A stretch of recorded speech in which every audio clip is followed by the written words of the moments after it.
Hi hello ಎಲ್ಲರಿಗೆ ನಮಸ್ಕಾರ ರೀ. ಇವತ್ತಿನ ದಿವಸ ನಾನು ನಿಮಗೆ ಮತ್ತೊಂದು ರೆಸಿಪಿಯೊಂದಿಗೆ ಭೇಟಿಯಾಗಿದ್ದೀನಿ ನೋಡಿರಿ. ನಾನಿಲ್ಲೇ ಮಾಡಿ ತೋರಿಸ್ತಾ ಇರೋದು ಇವತ್ತಿನ ದಿವಸ ನಿಮಗೆ ಪಾಕ ಇಲ್ಲದೇ ಯಾವುದೇ ಜಂಜಾಟ ಇಲ್ಲದೇ ರವೆ ಉಂಡೆನ ಹೆಂಗೆ ಮಾಡ್ಕೊಳ್ಳೋದು ಅಂತ ಹೇಳಿ ತೋರಿಸ್ತಾ ಇದ್ದೀನಿ ರೀ. ಅದಕ್ಕಾಗಿ ಇಲ್ಲೇ ನಾನು ಸಣ್ಣದ ರವೆ ಉಂಡೆ ರವೆನ ತೊಗೊಂಡಿದ್ದೀನಿ ರೀ. ಉಪ್ಪಿಟ್ಟಿಕಾಯಿಗೆ ಮಾಡ್ತಾರಲ್ಲ ರೀ ಸಣ್ಣ ರವೆ, ಅದನ್ನು ತೆಗೆದುಕೊಂಡಿದ್ದೀನಿ ರೀ. ಹಾಗೆ ಇಲ್ಲೇ ಕೊಬ್ಬರಿನೂ ಬೇಕಾಗುತ್ತೆ ರೀ. ಈಗ ಸರಿಯಾದ ಅಳತೆ ಒಳಗೆ ನಾನು ಎಷ್ಟೆಷ್ಟು ತೊಗೊಂಡಿದ್ದೀನಿ ಅಂತ ಹೇಳ್ತಾ ಇದ್ದೀನಿ ನೋಡ್ರಿ. ಇಲ್ಲೇ ನಾನು 1 ಗ್ಲಾಸ್ನಷ್ಟು ಸಣ್ಣ ರವೆ ತೊಗೊಂಡಿನಿ ರೀ. ಹಾಗೆ 3/4 ಗ್ಲಾಸ್ನಷ್ಟು ಸಕ್ಕರೆ ತೊಗೊಂಡಿದ್ದೀನಿ ರೀ. ಮತ್ತು 1 ಟೀ ಸ್ಪೂನಷ್ಟು ಇಲಾಚಿ ಪೌಡರ್ ರೀ. ಮತ್ತು ತುಪ್ಪ ರೀ, 1 ಬಟ್ಲದಷ್ಟು ಸಣ್ಣದು, ಏನಿಲ್ಲ ಅಂದರೂ ಒಂದು 5-6 ಸ್ಪೂನ್ ಇರ್ಬೋದು ರೀ. ಹಾಗೆ ಒಂದು 10 ಬಾದಾಮಿ, 10 ಗೋಡಂಬಿ ತೊಗೊಂಡಿದ್ದೀನಿ ರೀ. ಒಂದು 20 ದ್ರಾಕ್ಷಿನ ತೊಗೊಂಡಿದ್ದೀನಿ ನೋಡಿರಿ, ಒಣ ದ್ರಾಕ್ಷಿ. ಮತ್ತು ಹಾಗೆ ಇಲ್ಲೇ ಗ್ಲಾಸ್ನ 1/4 ಕೊಬ್ಬರಿನ ನಾನಿಲ್ಲೇ ಈ ಥರ ಹೆಚ್ಕೊಂಡು ಸಣ್ಣ ಪುಡಿಯಾಗಿ ಮಾಡ್ಕೊಂಡಿದ್ದೀನಿ ರೀ. ಪಲ್ಸ್ ಮೋಡ್ ಒಳಗಡೆ ಪುಡಿ ಮಾಡ್ಕೊಳ್ರಿ. ಇದನ್ನು ಅಷ್ಟೊಂದು ಪುಡಿಯಾಗಿ ಮಾಡ್ಲಿಕ್ಕೆ ಹೋಗ್ಬೇಡ್ರಿ. ಸ್ವಲ್ಪನೇ ಗರ್ ಅನಿಸಿ ಪುಡಿ ಮಾಡ್ಕೊಂಡು ಇಟ್ಕೊಳ್ರಿ. ಇದು ನಿಮಗೆ ಬೇಕಂದ್ರೆ ನೋಡ್ರಿಲ್ಲೇ ಸಕ್ಕರೆನೂ ಇನ್ನೂ ನಾನು ಗ್ರೈಂಡ್ ಮಾಡ್ಕೊಂಡಿಲ್ಲ, ಸಕ್ಕರೆ ಹಾಗೆ ಇದೆ. ಸಕ್ಕರೆನೂ ಸಹ ಗ್ರೈಂಡ್ ಮಾಡ್ಕೋಬೇಕು. ಕೊಬ್ಬರಿನ ನೀವು ಬೇಕಂದರೆ ಡೆಸಿಕೇಟೆಡ್ ಕೊಬ್ಬರಿ ಅಂತ ಮಾರ್ಕೆಟ್ನಲ್ಲಿ ಸಿಗುತ್ತೆ, ಅದನ್ನು ಸಹ ತಂದು ನೀವು ಆ್ಯಡ್ ಮಾಡ್ಬೋದು. ಈಗ ನೋಡಿರಿ ನಾನು ಸಕ್ಕರೆನ ಗ್ರೈಂಡಿಗೆ ಹಾಕ್ಕೊಳ್ತಾ ಇದ್ದೀನಿ ರೀ. ಸಣ್ಣ ಪುಡಿಯಾಗಿ ಮಾಡ್ಕೊಳ್ಳೋಣ ರೀ. ಈ ಥರ ನೀವು ಇದನ್ನು ಸೋಸ್ಲಿಕ್ಕಂತ ಏನು ಹೋಗ್ಲಿಕ್ಕೆ ಹೋಗ್ಬೇಡ್ರಿ, ಹಾಗೆ ನಡೆಯುತ್ತಾ. ಒಂದೊಂದು ಕಾಳು ಅಲ್ಲಲ್ಲಿ ಇದ್ದರೆ ಪರವಾಗಿಲ್ಲ, ನಡೆಯುತ್ತೆ, ಏನಾಗೋದಿಲ್ಲ. ಸೋಸ್ಲಿಕ್ಕೆ ಮಾತ್ರ ಹೋಗ್ಲಿಕ್ಕೆ ಹೋಗ್ಬಿಡ್ರಿ. ಆದರೆ ಆದಷ್ಟು ಸಣ್ಣನೇ ಮಾಡ್ಕೊಳ್ರಿ. ಈಗ ನೋಡಿರಿ, ಒಂದು ಗ್ಯಾಸ್ ಒಲೆ ಮೇಲೆ ಸಣ್ಣ ಲೋ ಫ್ಲೇಮ್ ಒಳಗಡೆ ಒಂದು ದೊಡ್ಡ ಕಡಾಯಿ ಇಟ್ಟಿದ್ದೀನಿ ರೀ. ದಪ್ಪ ಕಡಾಯಿ ರೀ. ಆ ದಪ್ಪ ಕಡಾಯಿನೇ ಇರಬೇಕು ರೀ ಇದಕ್ಕೆ ರವೆ ಹುರ್ಕೊಳ್ಳಿಕ್ಕೆ. ಈಗ ನಾನು ತೊಗೊಂಡಿರುವಂಥ 1 ಗ್ಲಾಸ್ ರವೆನ ಹಾಕಿ ಈ ಥರ ಹುರಿತಾ ಇದ್ದೀನಿ ನೋಡಿರಿ. ಫಸ್ಟಿಗೆ ಸ್ವಲ್ಪ ಹಸಿ ವಾಸನೆ ಹೋಗ್ಬೇಕ್ರಿ, ಅದರೊಳಗೆ ತೇವಾಂಶ ಇರುತ್ತಲ್ಲ ಅದು ಹೋಗ್ಬೇಕ್ರಿ. ಅದು ಹೋದಾದಮೇಲೆ ಒಂದು 30 ಸೆಕೆಂಡ್ ಅದೇ ಥರ ಹುರ್ಕೊಂಡಾದ್ಮೇಲೆ ಇದಕ್ಕೆ ನಾವು 1.5 ಟೀ ಸ್ಪೂನಷ್ಟು ಇಲ್ಲೇ ನಾನು ತುಪ್ಪನ ಹಾಕಿದ್ದೀನಿ ರೀ. ತುಪ್ಪ ಹಾಕಿ ಈಗ ಹುರ್ಕೊಳ್ಳೋಣ ರೀ. ಇದನ್ನು ಸರಿಯಾಗಿ ಫ್ರೈ ಮಾಡಿರಿ.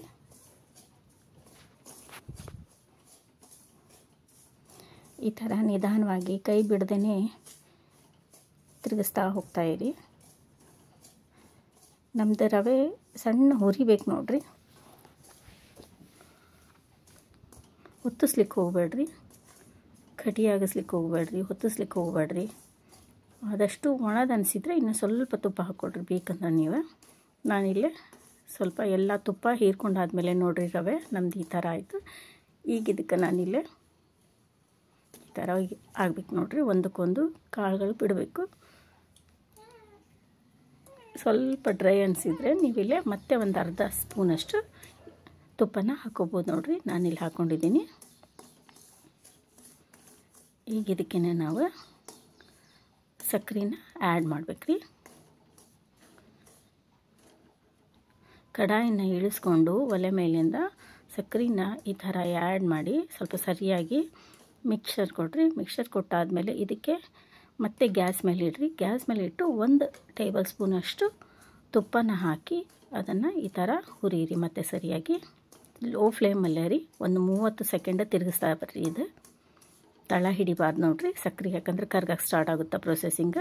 ಹಾಗಾಗಿ ನಿಮ್ಗೆ ಯಾವಾಗ ತಳ ಸ್ವಲ್ಪ ಹಿಡಿತಾ ಇದೆ ಅನಿಸ್ತಲ್ರಿ, ಅದಕ್ಕೆ ಇಳಿಸ್ಬಿಡ್ರಿ ಗ್ಯಾಸ್ ಮೇಲಿಂದ ಕಡಾಯಿನ. ಈಗ ನಾನು ಇಳಿಸಾಕಿದ್ದೆ ನೋಡಿರಿ ಇದನ್ನು. ಈಗ ಇದಕ್ಕೆ ಒಂದು ಮುಚ್ಚಳ ಮುಚ್ಚಿ ಸ್ವಲ್ಪ ಬಿಸಿದ್ರೊಳಗನೆ ಹಾಗೆ ಬಿಡೋಣ ರೀ. ಒಟ್ಟುಗೂಡಿಸಿ ಎಲ್ಲವನ್ನು ಮುಚ್ಚಳ ಮುಚ್ಚಿ ಸ್ವಲ್ಪ ಬಿಡೋಣ ರೀ. ಇದಕ್ಕೆ ಮಿಕ್ಸರ್ಗೆ ನಾವಿನ್ನೂ ನಾನು ಆಗಲೇ ತೋರಿಸಿದ್ನಲ್ರಿ ಗೋಡಂಬಿ, ದ್ರಾಕ್ಷಿ ಅವುಗಳನ್ನು ಸಹ ಹುರ್ಕೊಳ್ಬೇಕ್ರಿ. ಈಗ ಇಲ್ಲೇ ಒಂದು ಸಣ್ಣ ಕಡಾಯಿನ ತೊಗೊಂಡಿದ್ದೀನಿ. ಅದರೊಳಗೆ 1.5 ಟೀ ಸ್ಪೂನಷ್ಟು ತುಪ್ಪನ ಹಾಕ್ತಾಯಿದ್ದೀನಿ ನೋಡ್ರಿ. ಇದಕ್ಕೆ ಗೋಡಂಬಿ, ದ್ರಾಕ್ಷಿ ಮತ್ತು ಬಾದಾಮಿ ಹಾಕಿ ಹುರ್ಕೊಳ್ರಿ. ಫಸ್ಟಿಗೆ ಗೋಡಂಬಿ ಮತ್ತು ಬಾದಾಮಿನ ಹಾಕ್ಕೊಂಡು ಹುರ್ಕೊಳ್ಳೋಣ ರೀ. ಯಾಕಂದರೆ ಇವು ಹಾರ್ಡ್ ಇರುತ್ತೆ, ಹಾಗಾಗಿ ಆಮೇಲೆ ನಂತರ ದ್ರಾಕ್ಷಿ ಹಾಕ್ಕೊಳ್ಳೋಣ ರೀ. ನಾವು ಒಂದು 20 ತೊಗೊಂಡಿದ್ದೀನಿ ಇಲ್ಲೇ ದ್ರಾಕ್ಷಿನ. ನಮ್ಮದು ಸಣ್ಣದಾದವ ದ್ರಾಕ್ಷಿವು ನೋಡ್ಕೊಂಡ್ಬಿಟ್ಟು ಹಾಕ್ಕೊಳ್ರಿ, ನಿಮ್ಗೆ ಎಷ್ಟು ಡ್ರೈ ಫ್ರೂಟ್ಸ್ ಬೇಕನ್ಸುತ್ತೆ ಅಷ್ಟು, ಇದ್ರೊಳಗೇನಿಲ್ಲ.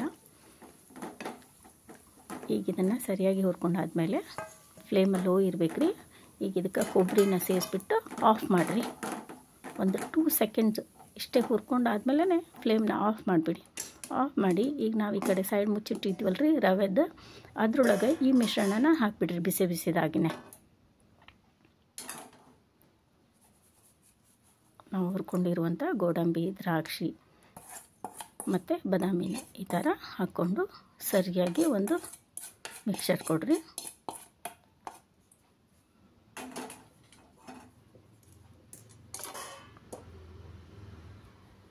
ಇಲಾಚಿ ಪೌಡರ್ ಹಾಕ್ರಿ. ಇವಾಗ ತುಪ್ಪ ಬಿಸಿ ಇರುತ್ತಲ್ರಿ, ಹಾಗಾಗಿ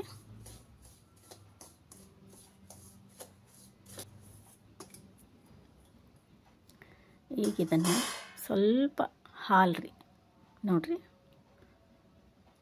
ಇಷ್ಟಿಷ್ಟೇ ಹಾಲನ್ನು ಹಾಕ್ತಾ ಕಲಿಸ್ತಾ ಉಂಡೆ ಮಾಡ್ಕೊಳ್ತಾ ಹೋಗೋಣ ರೀ. ನಿಮ್ಗೆ ಸ್ವಲ್ಪ ಎಲ್ಲಿ ಕಡಿಮೆ ಅನಿಸುತ್ತೋ ಸ್ವಲ್ಪ ಲಾಸ್ಟ್ ಈಗ ನಾನು ಇಷ್ಟು ಸೇರಿಸ್ಕೊಂಡಿದ್ದೀನಿ ರೀ. ಇಷ್ಟು ಸೇರಿಸಾದ್ಮೇಲೆ ಉಂಡೆ ಕಲಿಸ್ತೀನಿ ರೀ. ಉಂಡೆ ಕಲಿಸಿದ್ಮೇಲೆ ಮತ್ತೆ ಕಡಿಮೆ ಅನಿಸಿದ್ರೆ 1 ಟೀ ಸ್ಪೂನಷ್ಟು ಮತ್ತೆ ಹಾಲನ್ನು 1-2 ಟೀ ಸ್ಪೂನಷ್ಟು ಹಾಲನ್ನು ಹಾಕಿ ಕಲಿಸ್ಕೊಳ್ತೀನಿ ರೀ. ಅತಿಯಾಗಿ ಹಾಲನ್ನು ಒಮ್ಮೆಗಲೇ ಹಾಕ್ಲಿಕ್ಕೆ ಹೋಗಬೇಡ್ರಿ. ನಿಮ್ಗೆ ಬೇಕಾದಾಗ ಸ್ವಲ್ಪ ಸ್ವಲ್ಪ ಹಾಲನ್ನು ಹಾಕಿ ಕಲಿಸ್ತಾ ಉಂಡೆನ ಮಾಡ್ತಾ ಹೋಗ್ರಿ. ಈಗ ನಾನಿಲ್ಲೇ ಒಂದು ಮಿಕ್ಸರ್ ಕೊಟ್ಟಾಗಿದೆ ರೀ. ಈಗ ಇದನ್ನು ಉಂಡೆ ಕಟ್ತಿದ್ದೀನಿ. ಈಗ ಒಂದು 5-6 ಉಂಡೆಗಳು ಬರುತ್ತೆ ರೀ. ಈ ಥರ ಉದುರಾದರಾಗಿ ಲಾಸ್ಟಿಗೆ ಕೊನೆಗೆ ಉಳಿತಾವಲ್ಲ ರೀ, ಆವಾಗ ಮತ್ತೆ 1-2 ಟೀ ಸ್ಪೂನಷ್ಟು ಹಾಲನ್ನು ಹಾಕಿ ಮತ್ತೆ ಉಂಡೆನ ಕಟ್ಟಿರಿ. ಈಗ ಉಂಡೆ ಕಟ್ಟುವಷ್ಟಿದೆ ನೋಡಿರಿ, ಜಾಸ್ತಿ ಹಾಲು ಹಾಕ್ಲಿಕ್ಕೆ ಹೋಗ್ಬೇಡ್ರಿ. ಇದು ಏನಿಲ್ಲ ಅಂದರೂ 15 ದಿವಸ ನಾವು ಮಿನಿಮಮ್ 15 ದಿವಸ ಇಟ್ಬಿಟ್ಟು ತಿನ್ಬೋದು ನೋಡಿರಿ. ಯಾವುದೇ ಜಂಜಾಟಿಲ್ಲ ರೀ. ಪಾಕ ಮಾಡಬೇಕು, ಪಾಕದಲ್ಲಿ ಹಾಕಿ ಮಾಡಿದಾಗ ಕಲ್ಲಾಗುತ್ತೆ, ಗಟ್ಟಿಯಾಗುತ್ತೆ ಅನ್ನುವಂಥದ್ದು ಅದನ್ನು ತಲೆ ಒಳಗಿನ ತೆಗೆದುಬಿಡ್ರಿ. ಇದಿಷ್ಟು ಸ್ಮೂತ್ ಆಗ್ತಾವ್ರಿ. ಇವತ್ತು ಮಾಡಿದ ದಿವಸ ಅಂತೂ ತಿನ್ನೋದಕ್ಕಿಂತ ಮರುದಿವಸ ತಿಂತೀವಲ್ಲ ರೀ, ಯಾಕಂದರೆ ಎಲ್ಲ ಕೂಡ್ಕೊಳ್ಳುತ್ತೆ ರೀ. ಹಾಗಾಗಿ ಮರುದಿವಸ ತಿಂದಾದ್ಮೇಲೆ ಇಷ್ಟು ಸ್ಮೂತ್ ಅನಿಸುತ್ತೆ, ನೀವೇ ಹೇಳ್ತೀರಿ ಸೂಪರಾಗಿರುತ್ತೆ ಅಂತ ಹೇಳಿ. ಈಗ ನೋಡಿರಿ ಇದೇ ಥರ ನಾನೆಲ್ಲ ಉಂಡೆಗಳನ್ನು ಕಟ್ಕೊಂಡಿದ್ದೀನಿ. ನನಗಿಲ್ಲಿ ಏನಿಲ್ಲ ಅಂದರೂ 1 ಗ್ಲಾಸಿನಿಂದ ತಗೊಂಡಂತಹ ಒಂದು ಎಲ್ಲ ಸೇರಿ ಮಿಕ್ಸರ್ 1-2 ಗ್ಲಾಸ್ ಆಯಿತು ನನಗೆ. ಯಾಕಂದರೆ ಸಕ್ಕರೆ ಮತ್ತು ಕೊಬ್ಬರಿ ಅವೆಲ್ಲ ಸೇರಿ 2 ಗ್ಲಾಸ್ ಅಷ್ಟು. 2 ಗ್ಲಾಸಿಗೆ ನನಗೇನಿಲ್ಲ ಅಂದರೂ ಒಂದು 10-11-12 ಉಂಡೆ ಆಗಿದ್ದು ನೋಡಿರಿ. ನೀವು ಪ್ರಮಾಣದ ಮೀಡಿಯಮ್ ಆಗಿ ಮಾಡಿದರೆ ಏನಿಲ್ಲ ಅಂದರೂ 15 ಉಂಡೆ ಆದರೂ ರೆಡಿ ಆಗುತ್ತೆ ನೋಡಿರಿ, 1 ಗ್ಲಾಸ್ನಷ್ಟು ತಗೊಂಡಿದ್ರಂದ್ರೆ ನೀವು. ಇದೇ ಥರ ಎಲ್ಲ ಉಂಡೆಗಳನ್ನು ನಿಧಾನವಾಗಿ ಕಟ್ತಾ ಹೋಗ್ರಿ. ಯಾವುದೇ ಥರದ ಗಡಿಬಿಡಿ ಮಾಡ್ಕೊಳ್ಳಿಕ್ಕೆ ಹೋಗಬೇಡ್ರಿ. ಬಿಸಿ ಇದ್ದಾಗಲೇ ಮಾಡಬೇಕಂತನೂ ಏನಿಲ್ಲ ರೀ. ಉಗುರು ಬೆಚ್ಚಗಾದ್ಮೇಲೆ ಸ್ವಲ್ಪ ಹಾಲನ್ನು ಸೇರಿಸಿ ಅದಕ್ಕೆ ಈ ಥರ ಉಂಡೆನ ಮಾಡ್ತಾ ಹೋಗ್ಬೇಕು ರೀ.